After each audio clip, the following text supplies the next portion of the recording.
No, Argentina didn't elect Paul Beeston or a more sophisticated version of Austin Powers, but we are making Argentina the subject of today's episode because, as you know, in this show, we try to take you a little off the rails a little bit and from the normal message about the election. And we want to show you an example of where things are starting to work from a conservative perspective and why Canada should sit up and take notice. Let's go.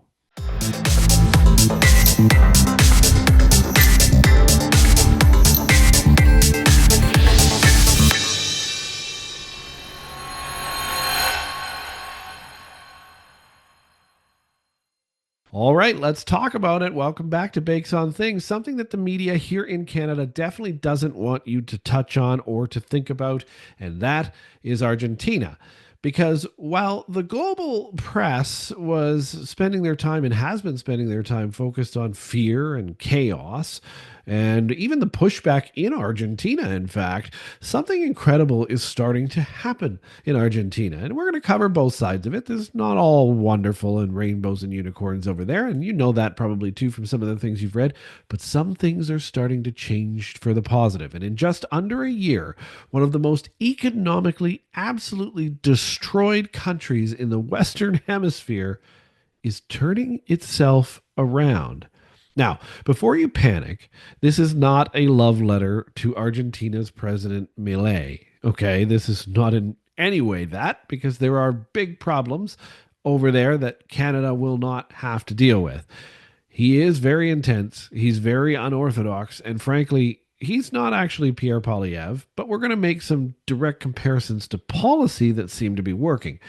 And what I want to show you today is this: when conservative, pro market, pro freedom policies are put in place, they actually work, even in a place where everything was truly broken.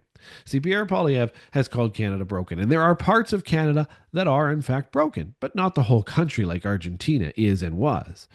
Now, imagine those same principles in a country like Canada where everything isn't entirely broken, where things aren't broken yet to that extent, just really badly mismanaged. What if we are a badly mismanaged country who could really use some of these policies?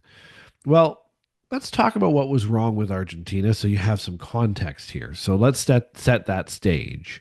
Okay.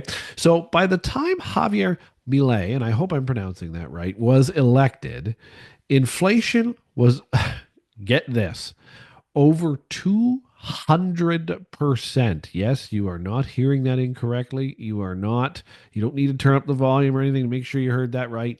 200% inflation in Argentina was the scenario. The government was spending money it did not have, much like our liberal government, but on everything. Liberals do make some picks and chooses of what they do. Businesses were fleeing en masse, which is actually potentially what could happen here. The country couldn't borrow anymore. Well, we're starting to get a little bit dicey that way as well. And as you know here, poverty is rising. It was rising even faster in Argentina. And just like we're starting to see hints of here as well, their currency was collapsing. Does all of this sound familiar? Now, of course, we are not there in Canada yet, and hopefully we never have to get there. But you don't need to hit rock bottom to learn from someone who already has. The question is not, is Canada Argentina? That is not the question we're asking here. The question is, why would we wait until we are? See, the Liberal government's platform that's been proposed is very scary in that way. It involves a ton more spending, 130 billion more, but 220 billion more in debt. So what Milei did and what happened needs to be something that we study a little bit here.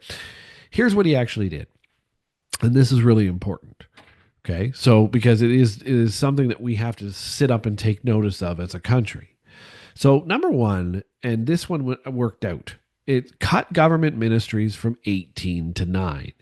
See, Milei slashed spending by 30%. He froze wasteful projects and he let the currency float a bit. Okay. Now, What else is important about this? Well, he refused to print more money to cover shortfalls, which is something we have a really big problem with doing here in Canada under the Liberal government. So, what happened when he did these few things? Let's just talk about these few things to start. Inflation dropped from 26% per month to just 2. That's right. 26% per month to just 2%. The peso regained its strength. Argentina posted its first budget surplus in over 12 years. Investor confidence in Argentina returned. Imports began coming back in. Prices in the country have normalized, and poverty has finally started to decline again. Now, before the liberals jump all over the backside of this, was it easy? No. Poverty did actually spike temporarily. Public sector layoffs even happened, of course, because they cut government jobs. And there was some outrage and some pushback and even some protests. We're not denying that. But the results, they speak for themselves. The bleeding stopped, and rather quickly. The economy stabilized, and the turnaround has begun. This is important because Canada is not in a position where we're going to need to do the same type of protesting and layoffs and all the crazy backlash because we aren't as broken as Argentina was. So this is our chance to take the good policies from Pierre Poilievre and the Conservatives and implement them before we get into this type of situation. And this is the part that the media is not going to tell you. You see, the media will tell you that Milei caused pain. You don't want that here. What are you talking about? What are you talking about, Bakes? There is no reason for you to be pushing this type of rhetoric. But it's not rhetoric. Canada isn't Argentina, and we don't need to suffer to recover. That's the whole point. We can start way before Argentina did. Why? Let's explain it. Because there will be liberals in the comments trying to come at me for this. So might as well just deal with that now. We have stronger institutions than Argentina did. We have a more diversified economy than Argentina does. We have a banking system that's still intact. Argentina did not at that time.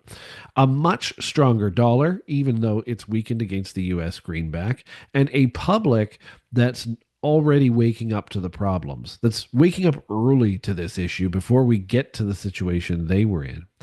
If we bring in some of the same principles, things like balanced budgets and smaller, more efficient governments, it's going to make a huge difference in whether we can get ahead of things before we get into a situation like Argentina was in. Things like ending carbon taxes, restoring our promise of home ownership, making work worth it again. We can skip the crash that they experienced and go straight to the comeback. That's the difference. Now, a liberal leaning media is not going to tell you that. They're going to tell you there's no hope. You don't want to be Argentina. What are you doing? There's been protests and all the other things. But we're not in the same position Argentina was. And really, this isn't about Milei at all. It's about math. If you look at the math tells you the story. This is why teachers always told you to show your work. This isn't about idolizing Javier Milei, or how do you pronounce it? I don't know. He's a very competent leader, but with a very controversial style. This is about the numbers, the policies, the math. And what does that math say?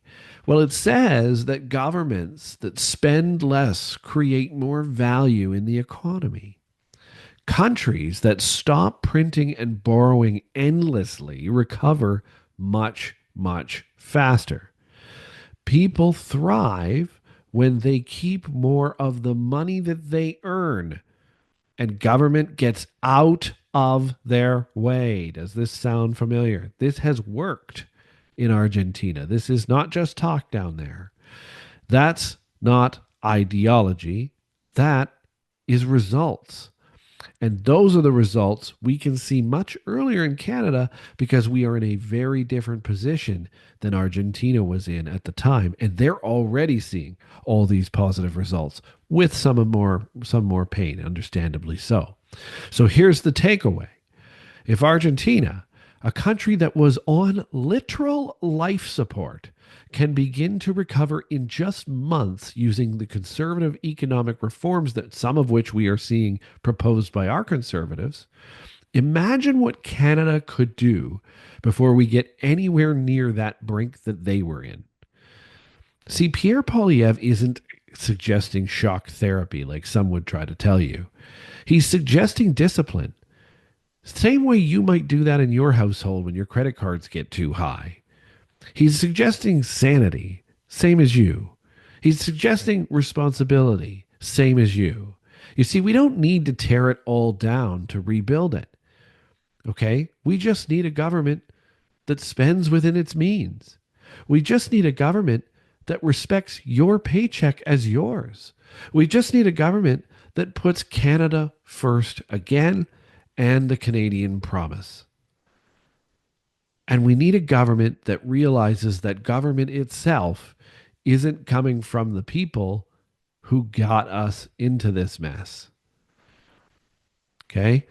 It's coming from the only party talking about how to fix it, and that's the Conservatives, not just what sounds good. Mark Carney has not been able to tell us any details about any of his promises, just make them sound good. That's all he does. But there's no plan. Pierre has a plan. So the next time someone tells you, and they will still, but the reality is, share this video with them. The next time someone tells you we can't afford conservative policies, you need to look them straight in the eye and say this: we can't afford not to. And that's the biggest key. Some of it's hard. Argentina went through harder than we could imagine before they started to see the turnaround. But Argentina was in a much worse spot. Argentina was proof of concept. Canada could be proof of what's possible when we act before we hit the wall. Again, vote smart. The vote is coming up Monday, April 28th. It's your decision, but vote for Canada. And let's get this country back on its feet before we end up learning the hard way. It could be scary if we do. Thanks for watching.